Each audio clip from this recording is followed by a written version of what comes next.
Senator Sherwin Gatchailan, Secretary Alfonso Cusi of the Department of Energy, and Deputy Chief of Mission John Lo, representing U.S. Ambassador Sung Kim.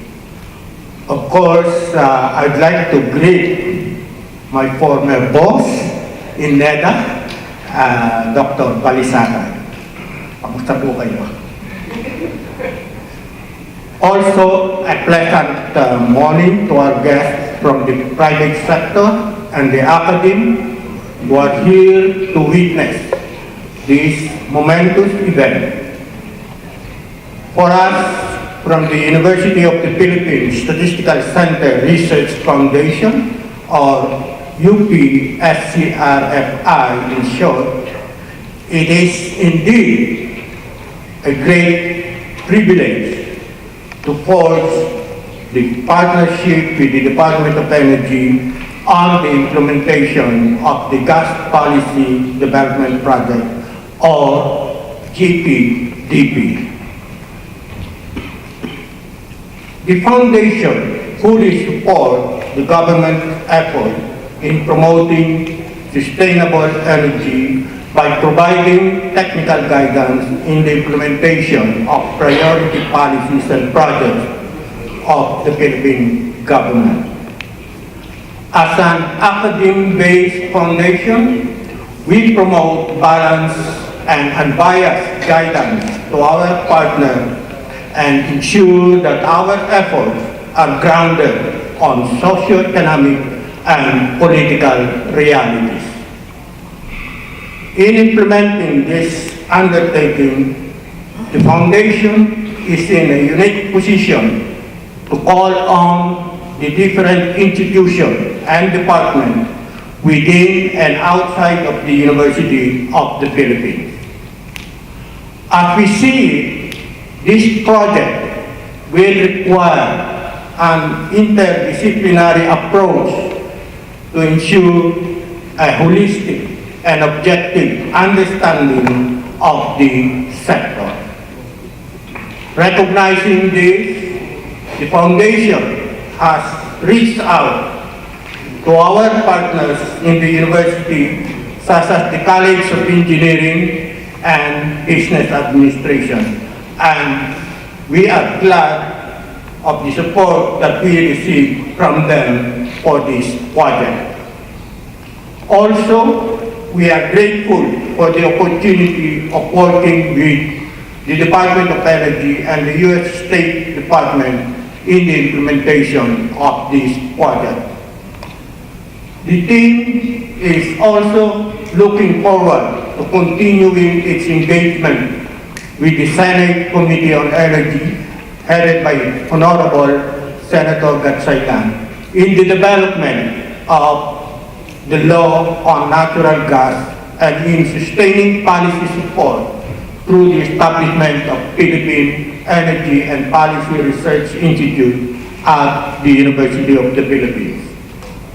Finally, we would like to point out that everyone's cooperation is needed so that we can realize our ultimate aspiration for the industry without compromising the welfare of the consumer, the producer, and all other stakeholders in this activity. The Foundation is on board in providing the necessary assistance to the Department of Energy. Grace and gratitude to all. Maraming salamat po.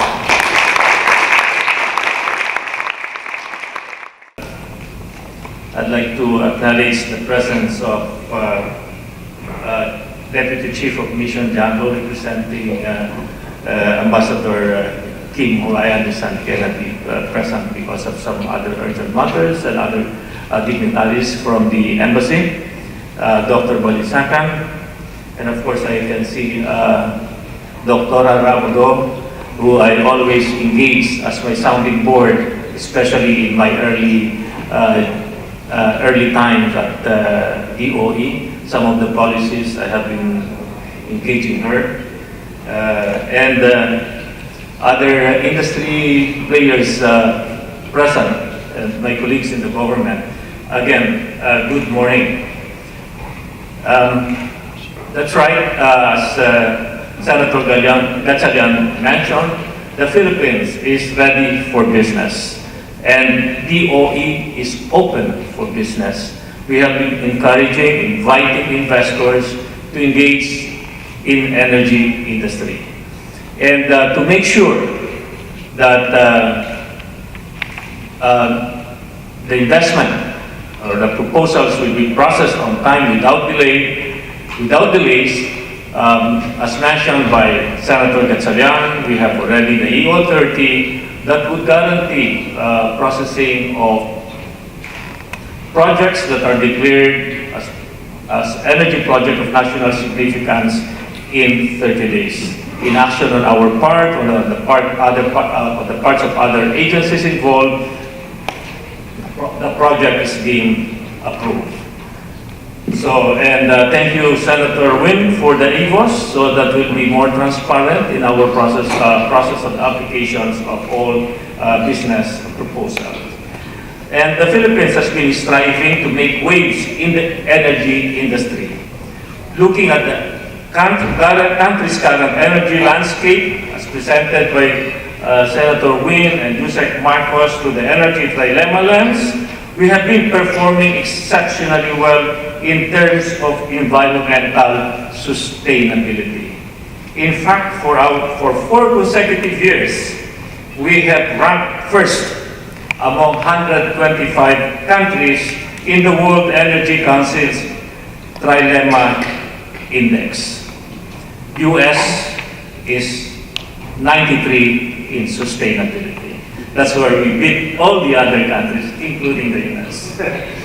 On the other hand, the two other dimensions of the energy trilemma, which are energy security and energy equity, have been left extremely wanting, as we ranked 70 and 96 in the world respectively. US is 7 in energy security and 14 in energy equity. I'm sorry that I just have to compare what we have as against you, because you are the man of the hour in this gathering. Well, of course, we are now standing at a crossroads, since ensuring that everyone has access to an uninterrupted and affordable energy is a race against time. There are two crucial factors to be considered. First, we project that the country will need 43,000 megawatts of installed generating capacity by 2040 to be able to meet ever-growing demand. So, on this trilemma index, where we rank number 1 in sustainability, is because of our renewable mix, and ranking poorly on the equity and security. In a forum in Singapore, I said, can we change place? I'll give you the number 1 sustainability, just give me a higher rank in equity. You know, because in almost developed countries, they are not ranking in high on sustainability. Even Japan, I can see Tokyo Gas here, even Japan is low in environmental sustainability, but higher in accessibility and equity. And for us to really improve our standard of living, our economy, if we have to lift our economy, we have to improve on equity and security. And I believe that this LNG project that we are discussing today will help us a lot in improving energy equity and accessibility. LNG is our transition source of power to cleaner energy. We all know the Philippines as an archipelago, and all of those islands, other islands aside from the main islands, we are using diesel. So, we are now anticipating, as presented earlier, the forthcoming depletion of supply from the Malampaya gas field by 2024. Moreover, some Malampaya's gas sales and purchase agreement will already end by 2022, less than 5 years from now. The urgency we face is the prime reason we are pushing for the efficient and effective regulation of our downstream natural gas industry. The Memorandum of Agreement between the Department of Energy and the UP Statistical Center Research Foundation we just signed is a major step in this direction and would help us guarantee that we are really going to have a very equitable policy guidelines. Oh, by the way, congratulations to UP for being almost champion.